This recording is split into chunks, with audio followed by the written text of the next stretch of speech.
Okay, so today's coaching video is going to be all about why you must be on YouTube before the end of the year, guys.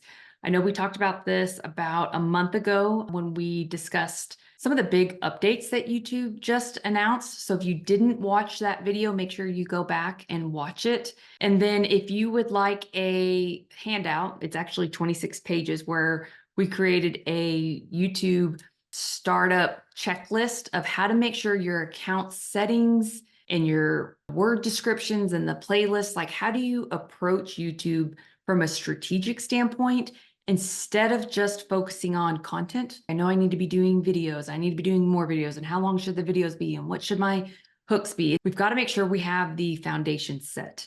In the packet, again, you could just email us marketing@plugandplaysm.com. And I highly recommend that you go through that packet step by step because we included screenshots of how to make sure that you're setting it up correctly. I will show you a few things on the screen just from a basic standpoint while keeping this video not super long, because I know for some of you hearing my voice for too long could possibly be like, wah, wah, wah.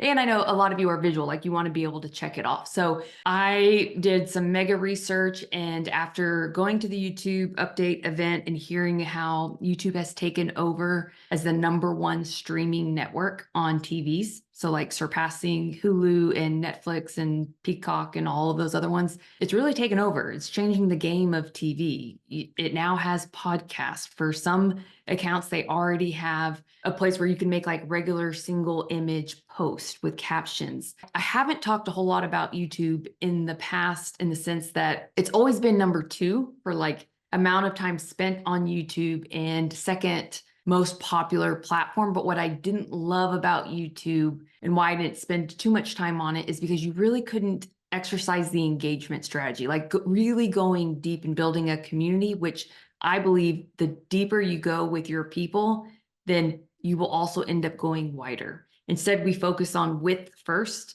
and we neglect depth. And it's so much easier if we could just really cut the Taylor Swift effect with how she's gotten her audience to be part of her production and her music. And she has all these like secret codes of, and not that I'm a Swiftie, I do like that she's still dating Travis Kelce as long as that's all real. And some of her music's actually pretty good, guys. But it's the Taylor Swift effect. Like people don't want to just be another number in the assembly line of your factory where it doesn't feel personalized and customized. And you got to remember, every video we create, every post, there's only one person on the other side of that phone or that TV is one set of eyeballs. And sometimes we get on here and it's like, hey guys, and it's no, talk to one person. You're not performing. You're just speaking from the heart. You're serving, you're educating. And most of these videos on YouTube that are the most successful are like 7 to 10 minutes to start with. Now, I would challenge you to get them longer, but it takes repetition. Like with anything, the more reps, the better you get at things. And you can get penalized if retention rates aren't great. I don't want you to ever just send like mass emails with trying to get as many people to subscribe, because we really want to feed the YouTube system and algorithm organically based off what people are searching and increasing our searchable views, but also our suggested views. And so that's a lot of what we go through in this packet. I'll go ahead and share my screen so y'all can see what I'm talking about. And then I'll go through some of the high level aspects of getting started. If you don't already have your YouTube channel set up, yes, you will need a Gmail account. So pause this if you need to and create a Gmail account. And for some of you who may need to start over and start a whole separate YouTube channel, you may need to do that. If we need to jump on a strategy call, I'll be able to better assist that way, because I really need to know where you're at, what's been done. But for some of you, you may have the channel and you haven't done anything, which is good because now we can start customizing and refining it.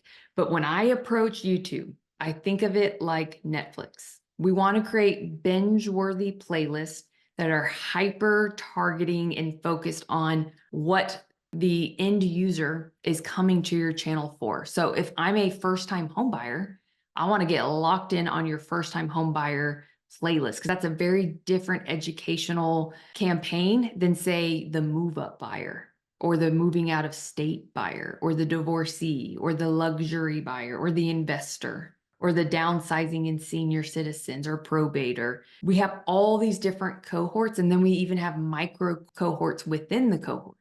And so we've already discussed on a previous video of knowing your who. Now we need to create a playlist and this educational journey that they would care about to binge watch. No different than when we go to Netflix. If I'm in the mood for a rom-com or a sports documentary, I want to go to my section and be able to scroll. I don't want to have to scroll through all of the stuff. It's similar to going to the grocery store. I had a friend actually teach me this, so shout out to him. If you didn't have aisles in the grocery store and you were given a grocery list, which I'm the worst to even use this as an example because I don't go grocery shopping because I don't even know where anything would be in a grocery store, but that's besides the point. If you didn't have organized aisles, then you wouldn't know how to efficiently shop the store, because it would all just be like a jumbled mess where you have like cereal mixed in with ice cream. It's really funny. I use those too because I love eating like Rice Chex and Cinnamon Toast Crunch. And then I've been on this kick about these Oreo ice cream sandwiches. So of course, those two pop in my mind to be right next to each other. That would be efficient for me. I'd create a dead grocery store. Okay, back to the main show. Same thing with YouTube. You don't want all your videos all mixed together. You want to have these hyper-focused playlists so that someone could just binge watch and get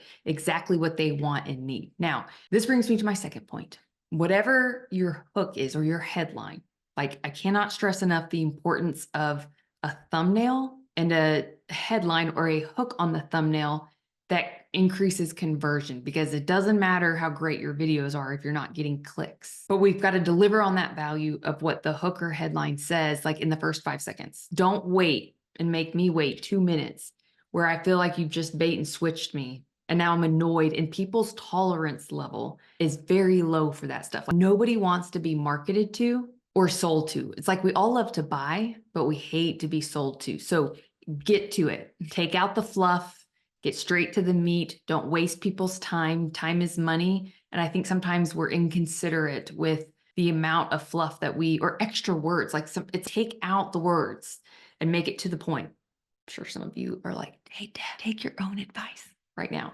Okay, let's go over the packet. So here is what the ultimate YouTube starter checklist packet looks like. Again, if you want your own copy of this, just send us an email, marketing@plugandplaysm.com. You spell out the and. This will go through just like channel setup, video optimization, tags, thumbnails, but I want to get to the pictures. So I'm going to fast forward. Branding. Please make sure, like whatever handle name you use on Instagram and on TikTok, like part of building a brand is being recognized. And I can never say this word correctly, so I was trying to avoid it, but there's some familiarity. Oh, I think I said it right.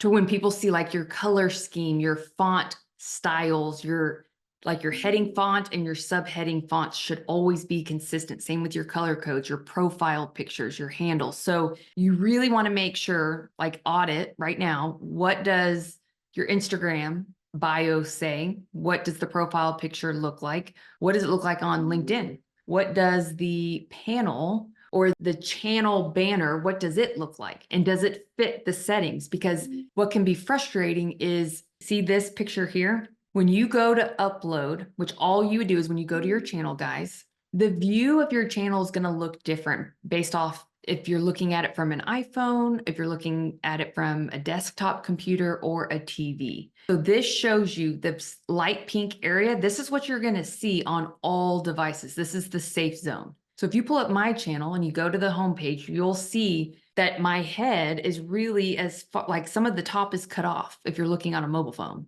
If you're looking at the desktop version, you see all the way across. And on a TV, you get this entire area. So it can be a little annoying when you go to upload your banner and you're like, what in the world? It's cut off. This is why you need to upload your profile picture and your banner image and then spot check your work, guys. Go look at on a TV, on a desktop, and make sure that you're not cut off, because that just looks unprofessional. And then is it consistent? From your Facebook business page to LinkedIn to TikTok. I prefer your profile pictures to be your face. Now, I have a business.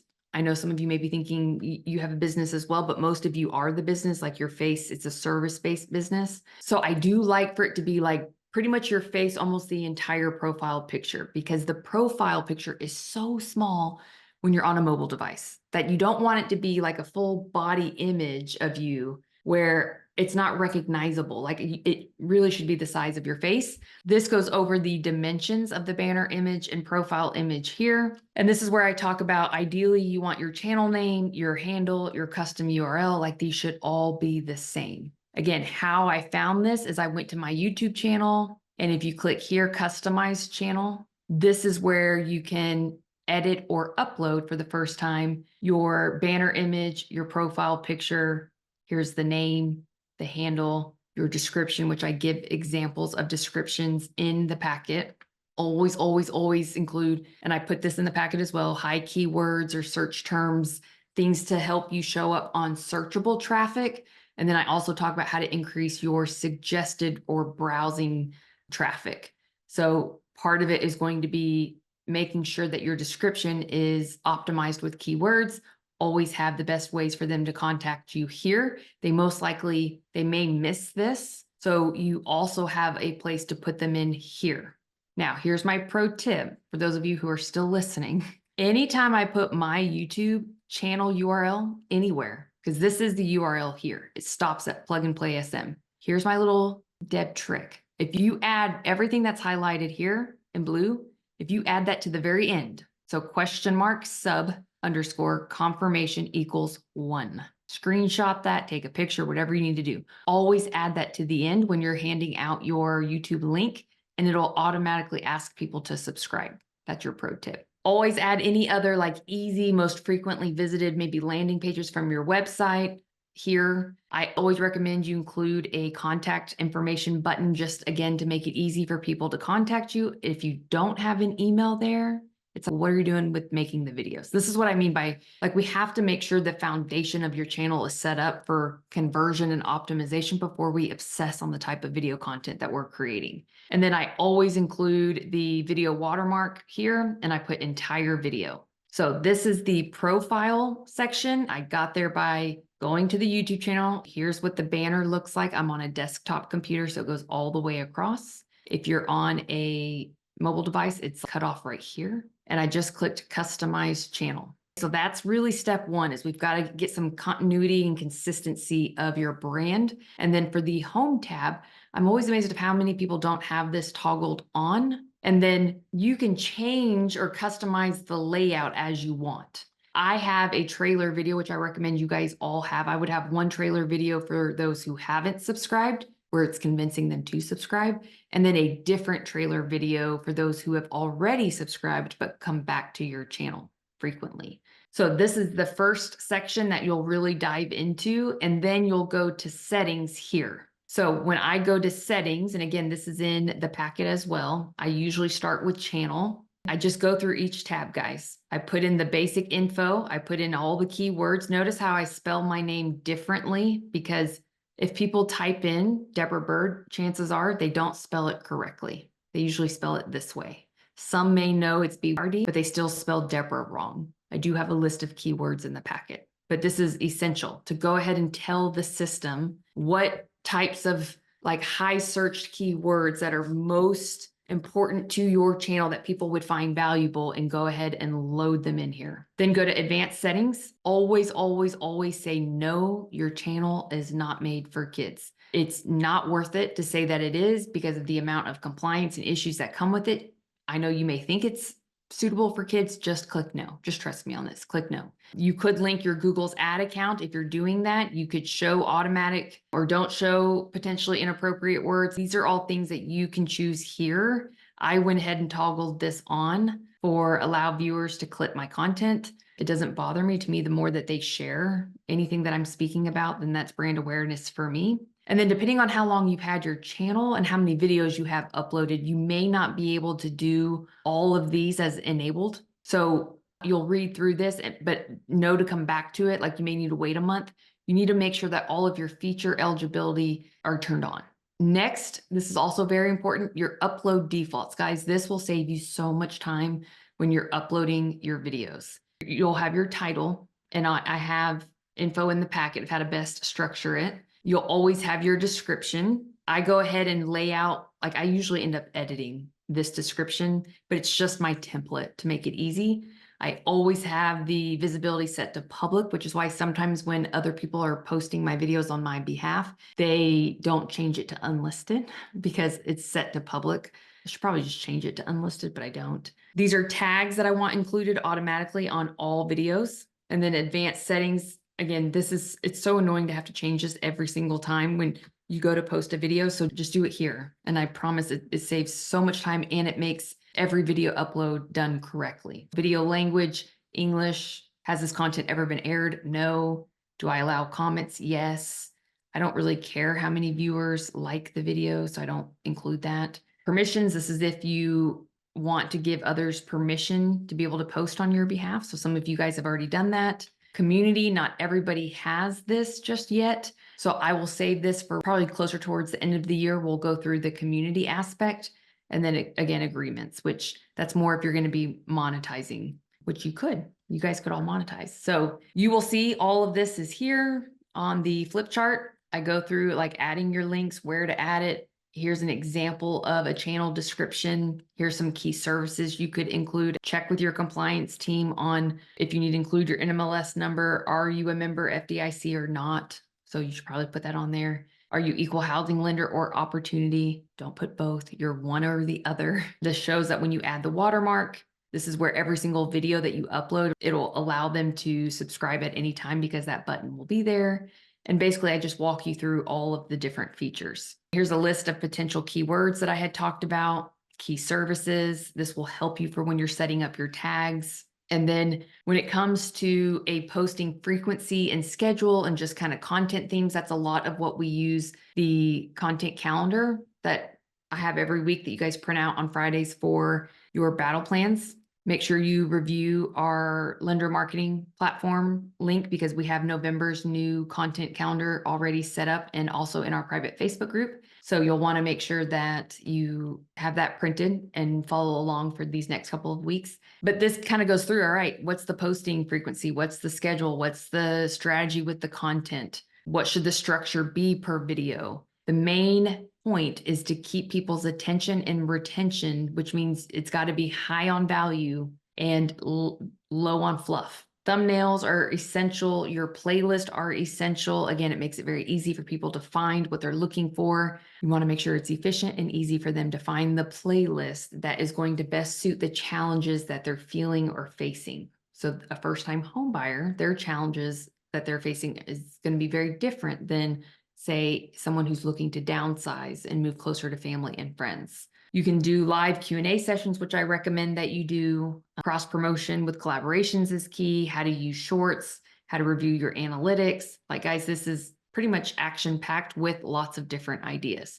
So here's some home buying video ideas, refinancing video ideas. Here's some recommended playlists that we provide for you. Like this is just plug and play, guys. So print this packet out. If you want your copy, make sure you email us. If you'd like a version for real estate partners, maybe we should do that next, is make a version for your partners, and then you could send that out as a value bomb email. It'd be pretty cool. And then just a reminder, there are 19 business days in November. And guys, this is the season where distance is created and the champions continue to dominate because they do not let up on their daily sales and marketing activities. In fact, they double down on them. So just because we have 2 national holidays this month, Veterans Day and Thanksgiving, and I know we assume people aren't working and they're taking time off, who wants to buy, right? Double down on your client experience. Look for where there's holes and gaps in your conversion. Like where could you be serving your clients deeper? Are you getting video testimonials from them? Are you doing the post-closing